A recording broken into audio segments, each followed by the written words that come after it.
Hey there, friends. Welcome to the Having a Mom Moment podcast, where we dive deep into the world of motherhood and beyond. I'm your host, Shannon Warner, and I am excited to embark on this journey with all of you. Here's the deal. This podcast is your ultimate sanctuary, your sacred space to hit pause on the chaos of mom life and reconnect with the amazing woman behind the title of mom. Yep, it's all about those precious mom moments because, let's face it, we all need a little more time for ourselves. Am I right? So what can you expect from our time together? Well, picture this. We'll be soaking up wisdom from fellow moms, sharing their stories and triumphs and how they've tapped into alignment on their own motherhood journeys. It's like a mom-to-mom chat over coffee with a sprinkle of inspiration and a dash of humor thrown in for good measure. We're here to light up your soul, to remind you of your incredible power, and to celebrate the unique spark that makes you, you. Because when we take care of ourselves, we become unstoppable forces for good in the lives of those we love. So join me as we laugh, learn, and rediscover the magic of this crazy ride called motherhood together. Get ready for your weekly dose of connection and encouragement, because around here, we don't just mom. We mom with purpose and power in alignment with our true selves. Stay tuned, my friends. The adventure starts now. Hello, my friends. Welcome back to the podcast. Thank you so much for being here. I hope everything in your world is going beautifully. I hope your summer has been wonderful. I cannot believe how quickly it's going by. If you have kiddos that are school age, I know our summer is certainly punctuated by the first day of school. And I know it's coming quickly. And I know if you are in more southern locales than where I am, you may have started back already by the time this episode airs. So I see you. I know it happens so quick. I hope you've had a great summer. I hope you continue to make the best of the beautiful summer weather here in Michigan and those of us in the more northern states. We really feel like we have to maximize every single beautiful day. So we're making it a point to be outside as much as possible before we enter the slow descent into winter. So don't forget to carve out some time for yourself, and I hope you're making beautiful memories. And if you're not, and this summer's been tough, I'm sending you a big hug. This week, our guest is Christine Landis. She is a former CEO and founder of Peacock Parent. She shares with us, when I became a mom 5 years ago, I naturally leaned into the luxury of time in parenthood. As a former CEO, I was accustomed to striving for efficiency, delegating, and focusing on the bottom line. I decided to do the same in parenthood and make more joy the ultimate profit and treat time as a currency. At Peacock Parent, we applied the time is money principle to parenthood so that busy executive parents can proudly buy more time to enjoy the good life they've worked so hard to build. Listen, if you don't identify as an executive parent, this conversation is still for you. I think Christine is courageous enough to say the things out loud that a lot of us are thinking and feeling, but don't want to feel the backlash over, or don't even want to put actual words to the thoughts because it feels like we're not allowed to think or feel that way about different pieces of motherhood and parenthood. So while some of the suggestions that she offers are higher end, more concierge level services, we definitely talk about more affordable ways to help buy back your time. So this conversation is for all of you. I don't want you to think for a moment that I'm not talking to those of us who have felt the stretch of the current economic climate. We felt it in our household as well. I totally see you. But this is an important conversation, and there's good stuff in here for everyone. And I really hope you enjoy this conversation. Christine is lovely. She's a lot of fun to talk to, and she says what a lot of us are thinking. So without further ado, here's Christine. Hi, Christine. Thank you so much for being on the podcast today. Thank you. Excited to be here. I'm excited to have you. I'm excited to have this conversation. I'm so excited that we connected because I think what you're here to share is so important and can be so impactful on a mother's journey. But could you share with us a little bit about your own journey into motherhood first? Okay, let's see. I have a 5-year-old and a 3-year-old, and I'm done. And boy and a girl, very lucky. So I sold my company and 3 months later got pregnant. Okay. So it was one of those things that we were trying for a solid year and a half. So it's not like it was this complete surprise, but I think I'd almost gotten to this point of just accepting, okay, this will just take a while longer. And so to go, I think from a almost workaholic, very like powerhouse mentality, and then straight into, okay, this is about someone else, like, and it Yeah. starts when you get pregnant, it's whether it's the pressure to take care of your body differently and just again start getting in this mindset of, okay, how do I prepare? How do I get ready? So um I think that the first year of my like motherhood journey as far as starting in pregnancy was just a bit bizarre because I didn't know my identity whatsoever. I mean, it was one of those where I was used to being, Christine Landis, the president of NCC, and then all of a sudden I was again pregnant and not really knowing what a mother was yet either for me. So I just was in Right. these in between stages. So it was a little bit of a rough, I think, intro from that just like psychology perspective. And then, once the my son was born, I just got real lucky as far as I really applied all of these same like business best practices as far as like, okay, well, I don't know what I'm doing. So who can I hire to help teach me and educate me on this world of, motherhood and parenthood at large? And so I was able to get a night nurse, most importantly, a newborns care specialist who was able to just teach me about even like what a swaddle was and how to Mm, swaddle for that matter, and stimulation of light and, with a baby and really teach me. And so I think starting just in that zone of having that education and that hands-on training did wonders for my experience and my anxiety. mm-hmm. Yeah, we all, not we all, I think largely expect ourselves to know it all. And if we don't know it, to figure it out and learn it all on our own. And that's a lot to put on a new mom when you're exhausted and your body's doing things that you're very unfamiliar with, and the hormone shift and everything else and the huge identity change. So, did you know about these resources beforehand? Because I look back on my experience, my oldest was born in 2017, and I didn't even realize that these were options available to me. So no, I didn't know about them as far as anything mainstream. It wasn't talked about with my friends. I had one best friend from college who had gotten a night nurse, and she had I think a daughter that was a year or two older, and she was the one that said, "Oh, you need to get a night nurse." I'm like, "What are you even talking about? Who is Right. this person? What are they?" Like, and she was like, "Yeah, I had one 7 days a week," and I thought to myself, "That's absurd. Like, why would you need that? That seems like overkill." And she was like, "Oh no, trust me." She's like, "You're like me, and you have more of that anxious brain and that wanting to control and wanting to know what's going on." And she was like, I thought so too. And I went from 5 days a week to 7 days a week within the first night that I was by myself, basically. And Wow. and so I think just having someone tell me that was okay, first of all, that you could have help, and that even if it was 7 days a week, that does not make you a bad mom. That does not mean that you're missing out on some major part of the experience. That just means you're willing to say, hey, my sleep matters, and Hmm. also my mental health matters. And so that was an incredible gift that she did for me, and I think that's really very much was part of the impetus of Peacock Parent and me establishing this company is just to try to gather all these resources in one place. I refer to them as concierge services because a lot of them are incredibly luxurious, but there's some that are very doable, like a laundry service that's $20 that can come take on 3 hampers worth of laundry. But there's just so many resources out there, I think, that every parent could use in some capacity. And it's just that we don't know about them. And then even if we do, we're like, well, is it worth it?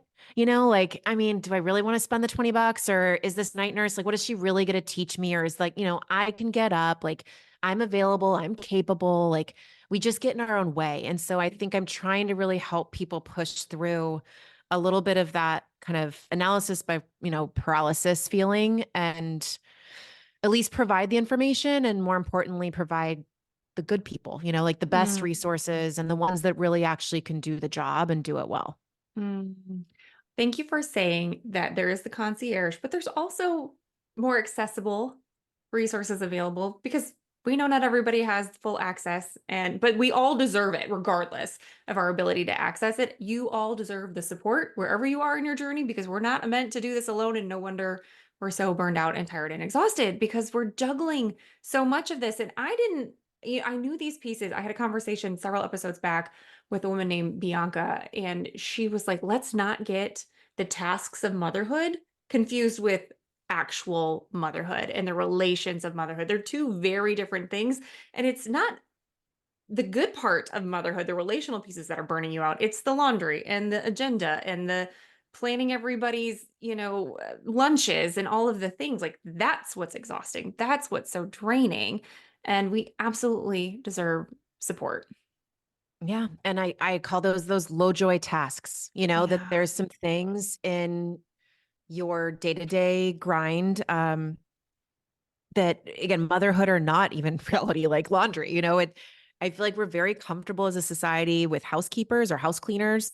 It's something that at least in the 1950s, let's say, was not normal. That was something the housewife was supposed to do. That was something the mother was supposed to do. And then all of a sudden we went, this is bullshit. We Yeah. don't really enjoy cleaning. And like, this isn't actually what we consider motherhood. Like, sure, I want a space that's clean, but so does my husband and so do my kids. And like, either we all need to chip in or someone else can do it. And so that was, I think, for me, like the impetus of this concept of delegating and really outsourcing. And that's a little bit of those business principles that we all live and breathe in our day-to-day lives at work, but yet we're not applying those at home.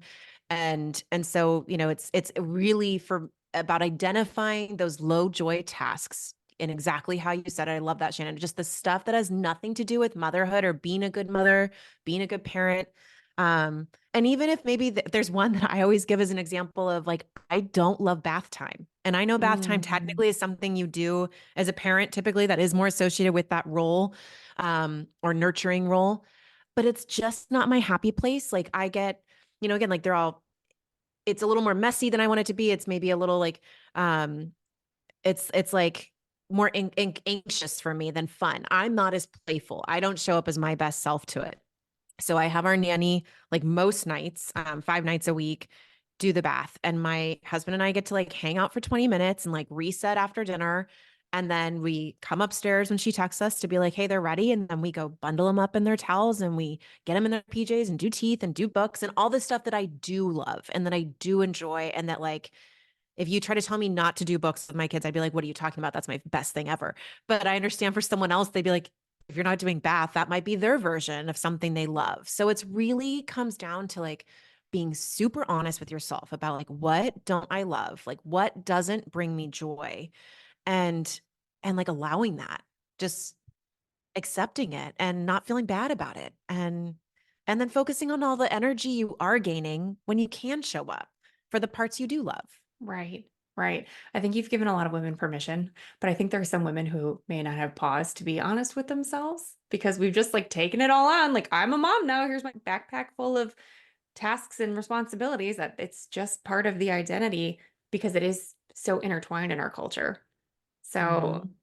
yeah, I think it's really free. And honestly, I'm being honest with myself, bath time's not my favorite time either. So, thank you for saying that. I'm like, it is messy. And I've said it on the podcast before, ruin my whole week with a tub poop. Like, you want to implode my week? Let my toddler poop in the tub. It's game over for me. I hate it. Like, And I think the permission comes from a place also of being, a lot of conversations that are important to have with your partner, of course, and expectations going into parenthood, but it's truly almost impossible until you're in it to fully get it. But um, you know, the reality is my husband doesn't enjoy bath time either. And so, and again, it doesn't mean we don't love our kids. It doesn't mean that we don't want to spend time with them, that we don't want to play with them and care for them and all those things. It's like, well, if you don't want to do it and I don't want to do it, then okay, then this probably is a worthwhile investment for us to pay someone to, stay that extra hour of their day and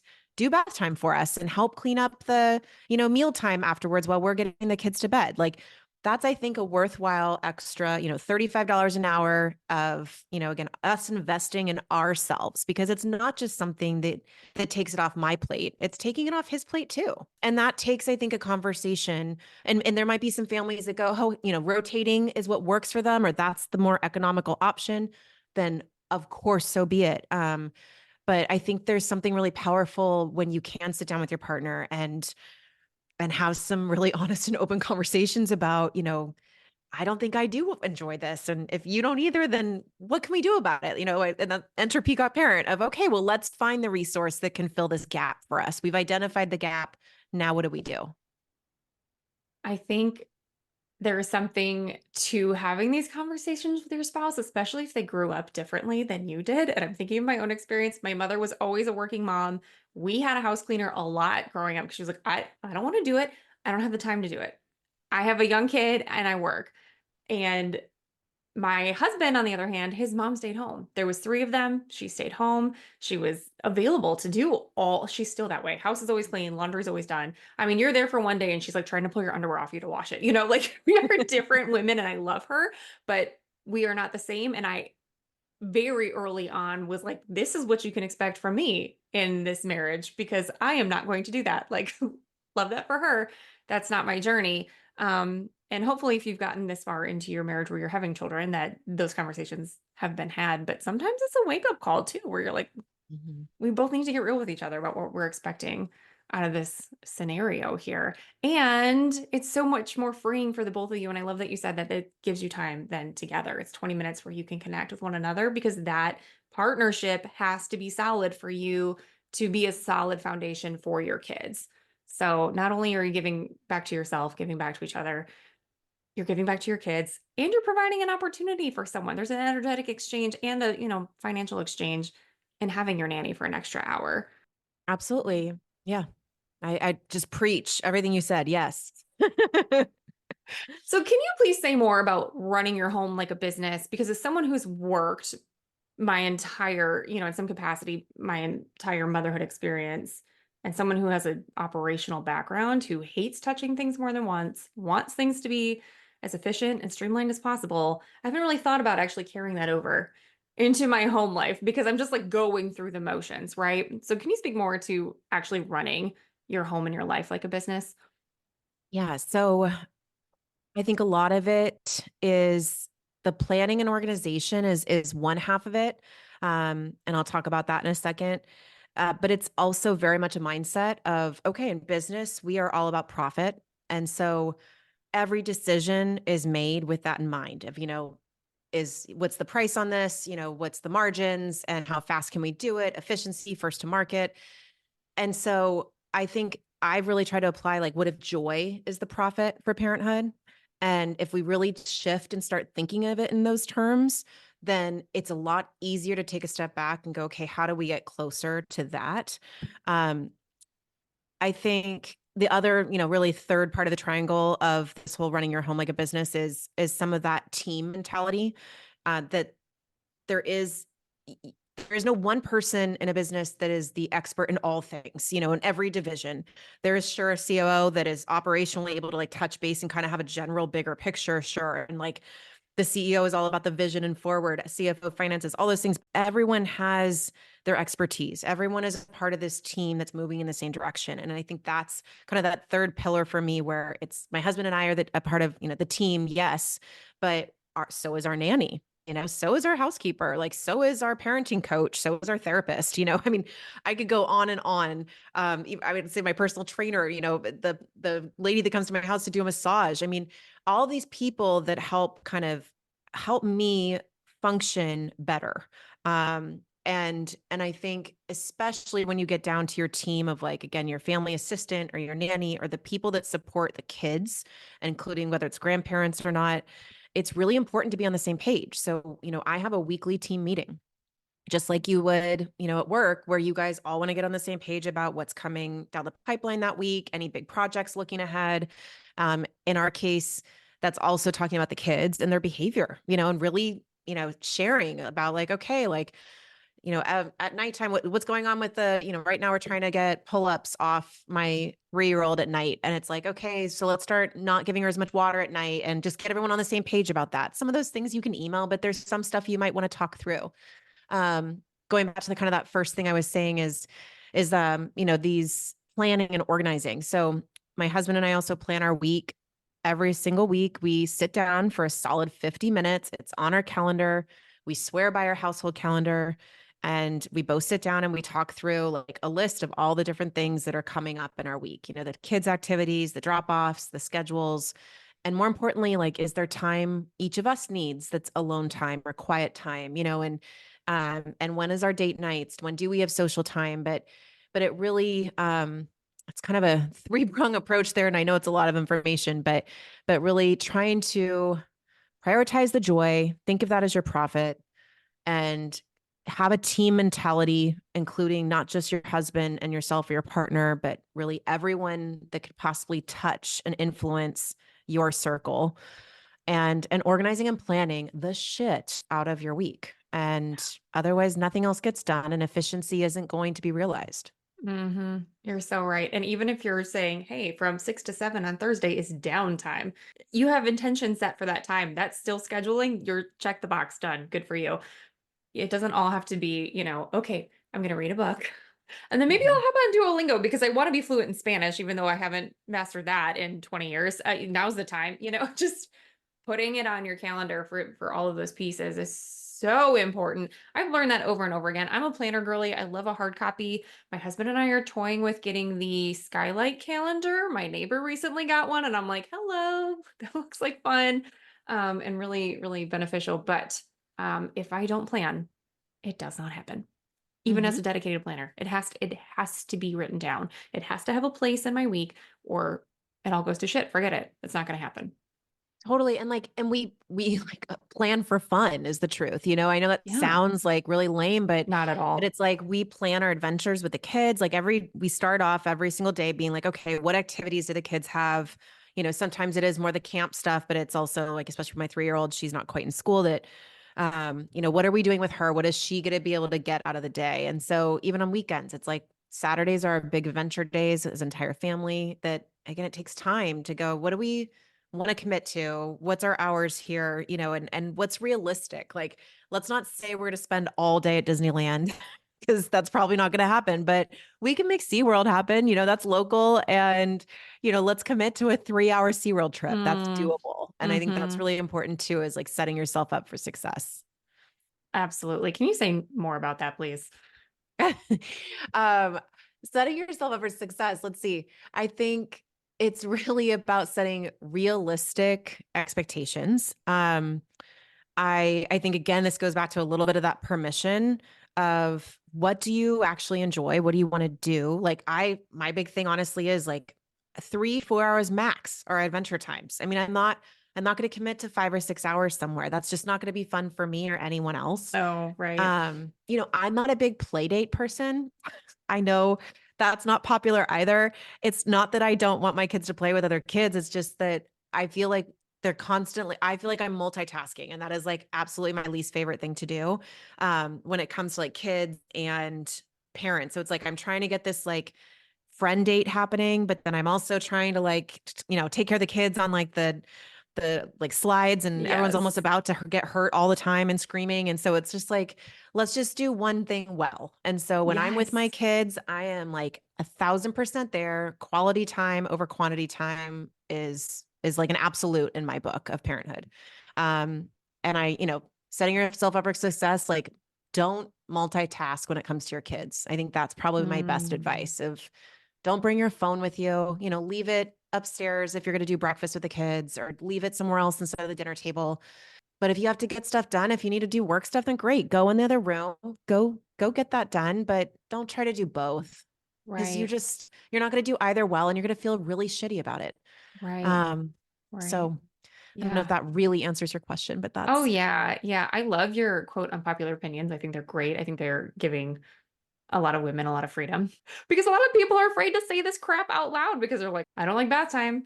Oh no, I don't like this. Like people, I know there are people who are like, why are you a mother? Like, why? I'm sure you get all sorts of backlash. But every time you say it, it's like an exhale. Like, thank you. I also don't love play Mhm. dates. I hate kids' birthday parties. I don't even want to have them for my own kids. I hate them. I hate Oh my them. God. You I do know? not want a bouncy house. Like my kids, if both of my kids are in a bouncy house, totally cool. But any other kids that are in the bouncy house at a birthday party, I'm like, this is just a disaster. Like Yeah. it is, someone's crying every 5 minutes. It is like one of those things where I'm like, I know that this is supposed to be fun, but it is not fun for me. Right? Um, but yeah, I think I'll throw another one at you of just again my unpopular opinion. I I think babies are boring. And Oh, I fair. I don't think enough people talk about that, especially for new moms. I know that was really your opener, and I took a long way of answering that my journey, but it's like I had no idea how much they would sleep in the beginning, and how there was nothing to do, that you were very much at your home, especially if sleep's a priority for you, and that you're just on this regimented every 3 to 4 hour feeds, and that it's just there's nothing to do. It's truly boring, and there's not a lot of bonding. I know everyone puts this pressure on you, of the mom especially, like you're supposed to be, having these crazy connections even in your dreams with your child.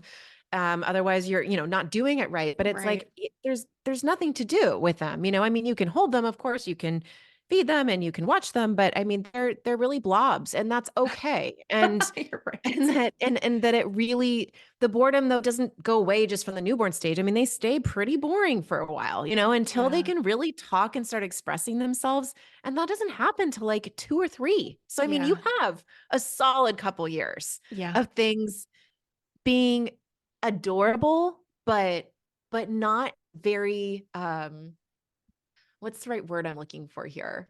Like entertaining, or like Mentally exciting. stimulating, any of those Stimulating, things. exactly, like, Yeah. definitely not intellectually stimulating. I mean, No. that's where it's like boring is the best word I can describe for it, even though there's so much, love, and it's all new and you're discovering things and blah, blah, blah, blah, blah. But Yeah. yeah, I don't Yeah. think there's enough warning labels on like condoms, or maybe like even birth control. Like really, like that's what people need to understand, is like you're gonna be really bored for the first year or two. Yeah. And some people love it. And if that's your jam, I love that for you. But as someone who tends to overfunction and kept myself very busy in my workday, to like slam on the brakes. And both time, I mean, my babies were born, like I went into labor over the weekend. So it was like I finished my workday on Friday, and then Monday I was having a baby. And then it was just like slam on the brakes. And I'm like, what am I doing? Also, when I'm on demand with these boobs all of a sudden, like, Yeah. excuse me. Yeah. You're Yeah. right. I totally agree with you there. I had the same experience. It's fine in small doses, especially when you're like I could just sit here and watch some TV and snuggle for a few, but day after day, week after week, you know? Mhm. Yeah. Yeah, And that's yeah. where like oh God, now you're really gonna get me going. The Let's the go. other one that really gets to me is that whole it's all this like fear of missing out, and the days are long but the years are short, and you hear that from so many people, especially that are older, that have older kids. And it's not that I think they're liars.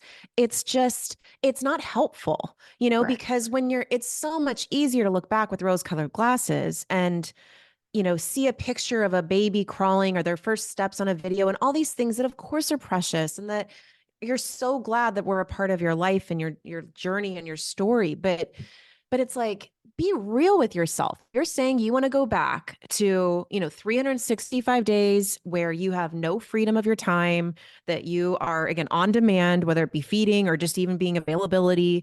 And that this, again, blob isn't really giving you much, and like that. Right. And I don't think that's fair to so many of these new moms that just are, again, being told like, it's precious and just enjoy it. And it's like, but no, this isn't that enjoyable, and it's Yeah. not that we don't want to be here. It's not that we don't want to be a mom, but it's just, but stop making us feel bad that, there might be a few hours in the day that I don't want to be home with my baby, and that Yeah. I want to be at this appointment, or I do want to go back to work, or I want to go on a date with my husband, and that it's okay that I'm going to kind of try to find or attempt to find this balance. Yeah. I think social media is a blessing and a curse in that I did not have any women in my personal circle telling me those things. But the second I popped online to scroll because I'm sitting under this blob of a baby, that's where I found it, or the random Mhm. women out in public. It goes by so fast. Like, ugh, cherish every moment. I'm like, I don't even Mhm. know you. Keep Yep. it moving, please. Yeah. I love this. I love these viewpoints of yours. It's just so freeing. It's like just give yourself the permission, whatever the thing is that you don't like. I know there's some pieces that you have to maintain, but like what can you relinquish to somebody else? And if you have grandparents available, I know we don't all have them nearby. I know we don't all have living parents. My mother still works, so I know she's got limitations, but oftentimes if you ask, they're happy to jump in and Mhm. assist you with some of those things that have become so mundane to you. So even if it's like maybe you don't have a nanny, hey, Thursday, could you come over and wash these babies? They would love to see you, you know? Mhm. I think there's a lot of ways to navigate if you don't have a dedicated team member in addition to your family to move through some of these situations. Do you have other suggestions for families who maybe have limited resources to buy back some of their time? I would say, I mean, even with that example of grandparents or relatives, friends that help you out, don't feel like you need to explain yourself. Mm, You don't need to try to say, okay, well, I'm going to run to the store and legitimize the ask. It's like you've asked for the help and leave it at that. hmm. They've agreed. You can be thankful. You can offer to pay them or do some type of, tit for tat.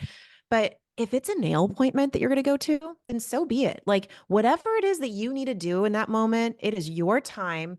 And whether you've paid for it or not, it's that ownership of no, like I've bought this for myself. And again, whatever form of currency that is of exchange, it might be the money for the nanny or the sitter, but maybe it is that, hey, I'll take care of you, neighbor, next week when you need the favor. But I don't know. I feel like that's one thing of just don't feel like you have to legitimize it with like I don't know, legit tasks or like, errands that Yeah. like are, someone else would approve of. It's and don't limit yourself. If you ask and it's like, okay, well, I need 3 to 5 hours, don't just ask for the hour and a half to get the one thing done. Like take into consideration your transition time, not just of driving, but also your mentality of just like that, I said like situational whiplash of like, okay, I just went from rushing out the door with the baby to then now I actually got this nail appointment in. Instead of rushing back, like maybe I'm going to stop for a tea, or a coffee, and I'm just going to do something for myself for 30 minutes and like journal. And I mean, that sounds like so idyllic, but it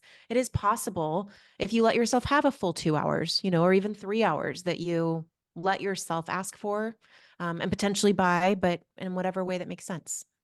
I think it's sad that we have to say that that feels idyllic to have 2 hours to yourself. I know.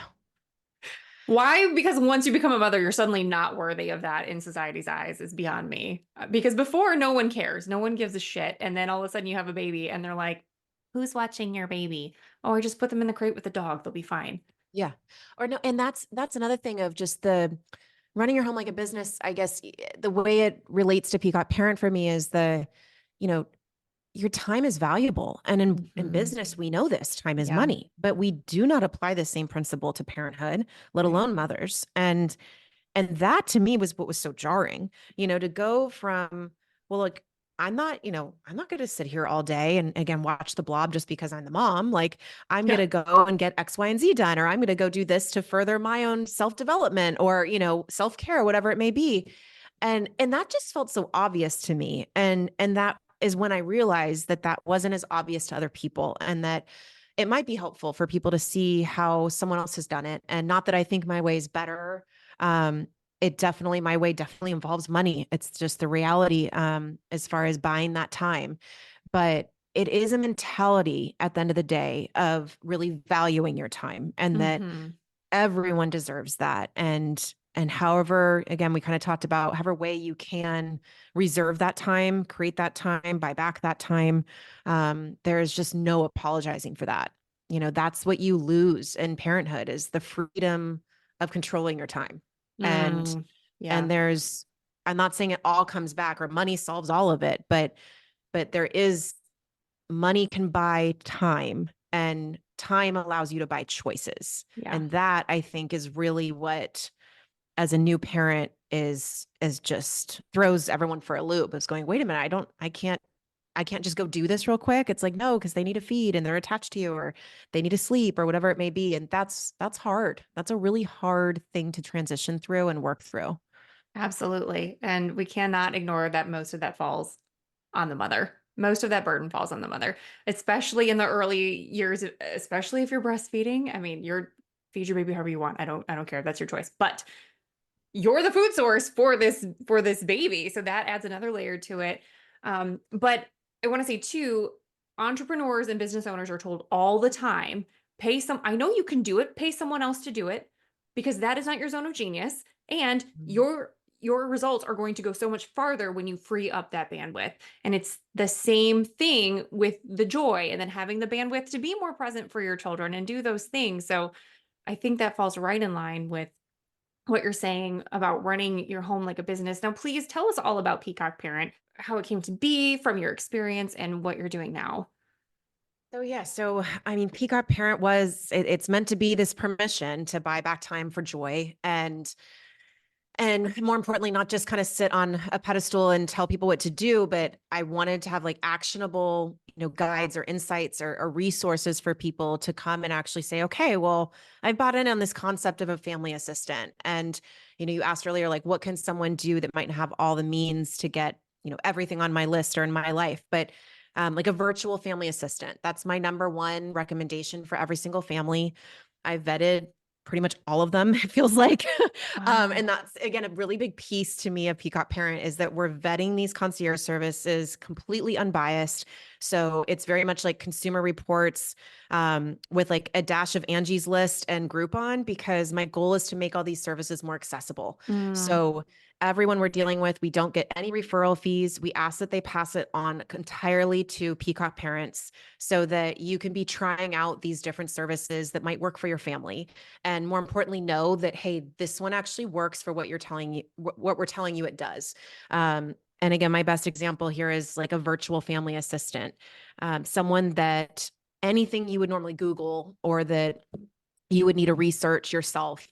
Maybe it's summer camp ideas or even making a doctor's appointment or filling out paperwork for the new school, ideas for where to vacation, hotels that are family friendly. I mean, the list goes on, but all of these things that we take on in our house, part of the home management and just family management, that is where a family assistant comes in. And there mm, is some stellar options, and they range from like $99 a month to, $130 a month for some like these insanely robust, they're AI driven, but a couple of them have some human element to them as well. Of course, they can range then all the way up to, a company called Sundays, where it's actually an assigned person to you that's more like $40 an hour you're going to pay for somebody. So, I mean, there's a whole gamut that you can go down here, but the point is, I think like $99, like Duck Bill is one of my favorites, and that's $99 a month is doable, I think, when you think about how this supports the entire family. This is not a selfish act. This is not as only helping mom. This is mm-hmm. something that dad has access to, how even grandma can access it, the nanny can access it. Anyone that has a question or needs to take the time to figure something out that they would normally do by themselves, let someone else do it for you and provide all these options and even execute where you need them to. So, Mm, that's kind of an example of, I mean, going back to that, running your home like a business, there's almost like too many pillars to put it into one. But we have executive assistants at work. And to your point, we delegate to someone we know that can do it more efficiently, that we know they can do it and free us up to be doing something else with our time. And that's where that family assistant concept comes in for our homes and our life, because there's other things we'd rather be doing than sitting on a computer after the kids are in bed, trying to look up, yes, this vacation we're so excited to take together, but then all these different, hotels and which one's the right price and which ones are family friendly. Do they accept dogs? Let someone else do that for you. yeah. And then think about what can you do with your time instead. I love that because we know that's a time suck. Absolutely, that's a time suck. I want to do the thing. I don't want to do, I love planning, but I don't want to do that planning. Like, Right. let Right. someone else do it and they'll get it done more quickly than you will. And then you can free that time up. Even, I don't know about you, but at the end of the day, I'm toast. I got nothing left. By the time I get my Mhm. kids in bed, I'm like, let me become one with the couch and I'm just going to sit here. I might have a snack. I might watch some TV and then I'm going to bed. So please do not ask me to plan a family vacation in that window of time. It's not going to happen. Totally. So then in reality, it happens either in between your work hours when it's like that's supposed to be your break from when you already then push your limits, at work, or it's maybe multitasking while you're with your kids or while they're taking the bath, you're on your phone, and it's Yep. like that's when you start kind of going, wait a minute, like now I'm in all these different places at once. And so, I think again, that opportunity cost of your time of, okay, well, I'm not spending my time doing that, then is that freeing up my not only physical time, but also my energy and my mental headspace worrying about it, or even like starting to get like stressed out knowing it's on my to-do and I keep kind of putting it aside. I mean, all of those those count as like weights, and a currency that we don't capture very well in parenthood.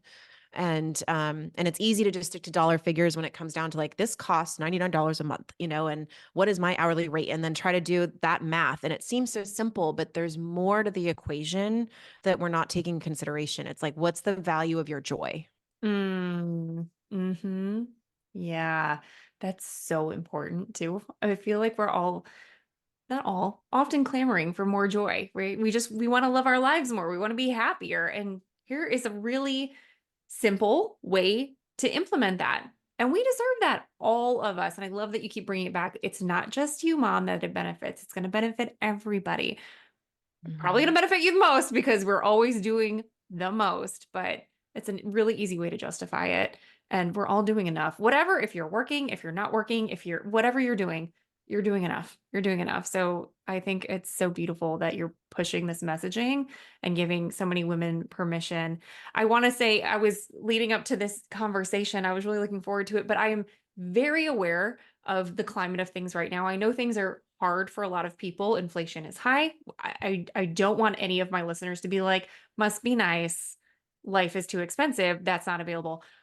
I looked, I'm not a Walmart shopper. This is no dig at Walmart, but I saw that for, I think it's $12.95 a month, you can get Walmart Plus and get your groceries delivered. So Mhm. for $13 a month, you can free up 4 hours if you shop weekly, 4 hours back for $13. Yep. I That's mean, huge. Amazon, we do Yeah. all of our grocery shopping, Amazon and Whole Foods. And that's another one that Amazon Prime is like 129 bucks, I think, a year. So Mm-hmm. whatever that works out to be per month, I think similar to that Walmart, I'd guess they'd be Yeah. in line because they're competitors. But, there's Amazon Pharmacy now where you can get your pharmacy delivered, or your medications delivered. Uber for $5 will do your returns to UPS. Oh, I didn't know I that. mentioned, yeah. And I Oh mean, you my have to have them gosh. boxed for them and everything, but then Yeah. they'll take it to the UPS store and get all their card and wait in line and do all that for $5. Thank you for saying that. Um, I mentioned like Poplin is a laundry service that I love. Again, it's like $20 for 2 to 3 hampers worth. And you just put all of your dirty clothes in a plastic bag, leave it outside your door at the designated time. Someone picks it up. Within a day, they return it completely folded and clean with all the standards you get to set in a plastic bag. And then you can just file and put it away where you want. Yeah. So there are things out there. And again, they all cost money at the end of the day. And that's where I'm the first to say, you know, if you try to do everything I'm trying to do, you need to be making $750,000 a year plus. I mean, I am talking about a very wealthy, privileged lifestyle, and I know it.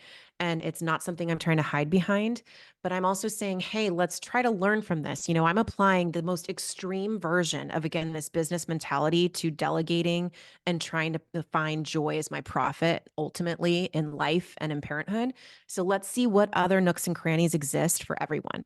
So Exactly. so that's what we're trying to do. And again, as respectfully as humanly possible. I try my best to own all of it, and not, and be transparent. I love the comments I get. Honestly, I've had a couple trolls, but Oh, they're and I, of everywhere. course, advise like, don't even respond. I'm like, I don't mind though, because they're probably saying something someone else is thinking. So let's have the conversation, and Yeah, it's a hard one to have, of course, in social media because, your tone and all that can never fully come through. But I enjoy these conversations. I think they're necessary, even the ones about money, because that's a topic no one wants to talk about, and no one wants to embarrass anyone or try to act as if they're better than somebody, um, or offend anybody. And so I find that no one else is talking about these things. And so that hmm. was, coming back to kind of the whole energy behind Peacock Parent was, I wish I would have had this when I was, first becoming a mom. And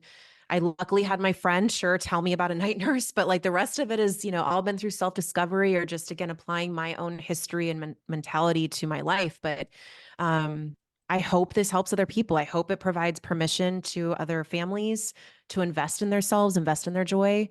Um, and we'll see. We'll see if this conversation continues to spark, more ideas and other people and ways that they can prioritize themselves and prioritize their joy.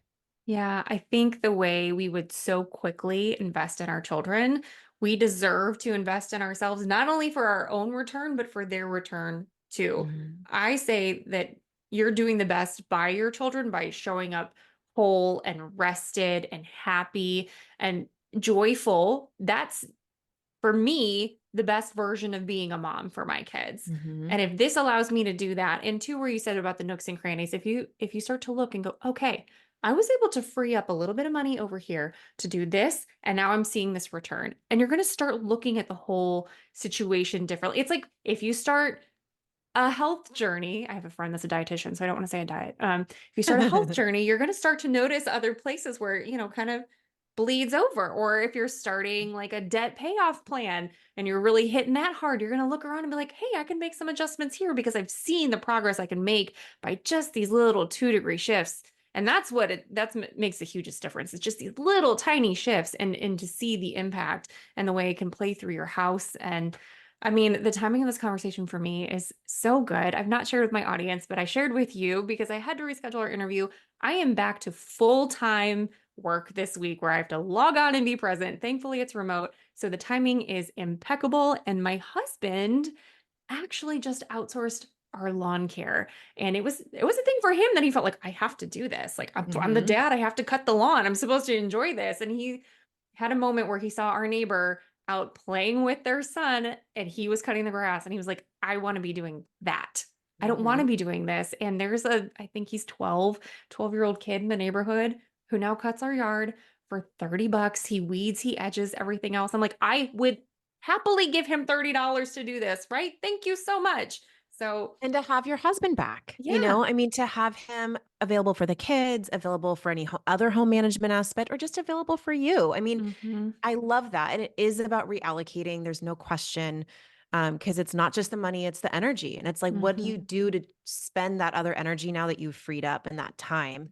And that's, I think, at the end of the day, that FOMO and that, pressure of like, the days are long and the years are short, but it's like, I have so much confidence. I'll be able to look back and be like, no, I was fully there. I was Yeah. present. I was there for my quality time as my most joyful, energetic, best self for my kids. Yeah. And it doesn't mean that I'm claiming I was there for every single second of every single day and that I was around, 24/7, but when I'm there and when I'm showing up, you betcha that like I am the best mom in the whole wide world. And I know that. And no amount of delegating or outsourcing to free me up to be more joyful and present is ever going to make me feel bad about that. I have goosebumps.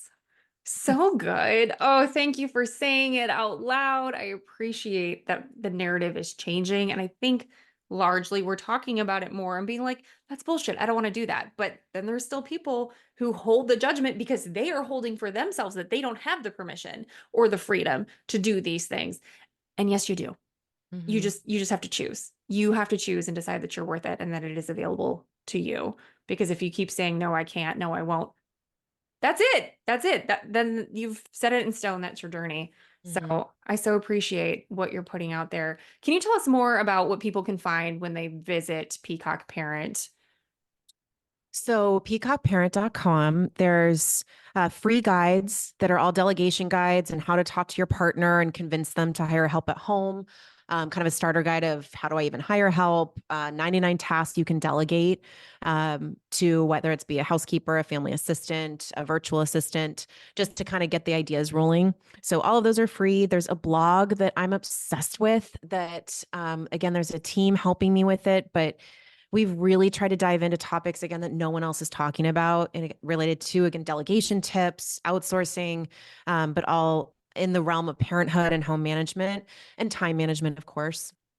And what else? There's the vetted services. So right now they're all free to access, but we have all of the services in different categories of what, the partners that we have found that are the best and what they do, have preferred pricing available. Again, no kickback from us, completely unbiased. Eventually that will be gated behind Peacock Concierge, which will have a whole way of matching up the value of your joy and time as a family to what services will actually make sense for you. So Mm. it's trying to cut through a lot of that, even time of someone having to come to my site being like, okay, I can't do the personal chef. I can't do that. What can I do? And so I'm really trying to get again, a system that can match people up a lot better and then give them the option, of course, of if they want to do anything. But that's the idea. So, Love that. Instagram is the other place that I'm at the most. So would love a follow if anyone's listening, again, Yeah. at Peacock Parent, and come join the conversation. Yeah, have the conversation. Continue having the conversation. That is how we move forward as a collective because we don't need motherhood to be anywhere difficult or isolating than it can be. So continue the conversation, please. Please. So good. Okay. You've covered all my usual questions, except what is your favorite way to reconnect to yourself in motherhood now that you've freed up some of your time and energy? I mean, I want to say therapy, even though that involves another person. Let's see. I'm obsessed with adult coloring. It's something I like talk about all the time. And I never in my wildest dreams thought that I would be this like, a person that's like doing coloring this much in their life. But but truly, as far as reconnecting with myself, I think a lot of it is introspective. It is, it is journaling. It is a form of therapy for me. It is, I think, giving myself permission to have that time to do something that is kind of mindless on purpose, that is, it's purely about me, that doesn't have a lot of function or form or purpose. I will say I love mandalas. So in Mm, reality, I still do feel actually very same. productive after it because I look at it and I'm like, this is so beautiful. Oh my God, I'm a true artist. Yeah. And actually my kids, I like really do enjoy showing them. And of course, my son always tells me, Mom, it's beautiful. But he says that like every time. So it's still wonderful and I still take it. But yeah, I mean, I don't know if it's the reconnecting takes time. There's no quick fix for it is the truth, especially in those early years when you're kind of reevaluating your identity as a mom and a person and a human and a woman and a partner. Um, but I think really allowing those questions, and that's where I actually really do think therapy is my probably number one answer because they allow you to have the prompts. They help you dig through and kind of hold that mirror up and have those questions that allow you, I think, to really, those circulate in your head, they percolate, you kind of go, okay, and that's what the journaling is. That's what the actual coloring is. That's what's happening, kind of that bingo ball in the back of my brain. And that Mm, and that makes me feel good because I know I'm taking care of myself and I know I'm getting honest with myself. I know I'm being true to myself and I know that I'm letting myself rest and recover and process. I love therapy. I I know. love therapy. Another vote for therapy. If you're thinking about it, do it. It is so good just to have a third party to Hmm. go through the things, even if you feel like you have nothing to talk about. Once you get there, I promise you will. Oh, thank you so much, Christine. This has been so fun, so insightful, and such a necessary conversation. So thank you for bringing all of your beautiful energy today. Thanks. I really appreciate you asking me to be on. It's such an opportunity. So I will continue to be rooting for your journey back into the workforce and balancing it all. And I hope you continue to do all this mentorship because I also think that is such a huge missing piece for new moms, to really be able to have someone to ask questions to that have been there before. Again, I go back to the business side of things and it's like you have mentors in business, you have people that you look up to that you can go to for questions, that there's a ladder to climb, so to speak. And so you need that something similar than that. And I think a lot of times we have mom groups that are everyone's going through the same thing all at once as we are. And there's something powerful in that. Don't get me wrong, but it's a little bit of the blind leading the blind. And so I think having someone like you is really important and necessary for women and families. And again, it benefits everybody in the family, not just the mom at the end of the day. So right. So right. You gave me goosebumps several times, but again, just now. So thank you. I received that. Thank you for being here. All of her links will be in the show notes, and make sure you check out her website, which is robust and beautiful. I've checked it out, and give her a follow on Instagram. Christine, thank you again. Thanks, Shannon.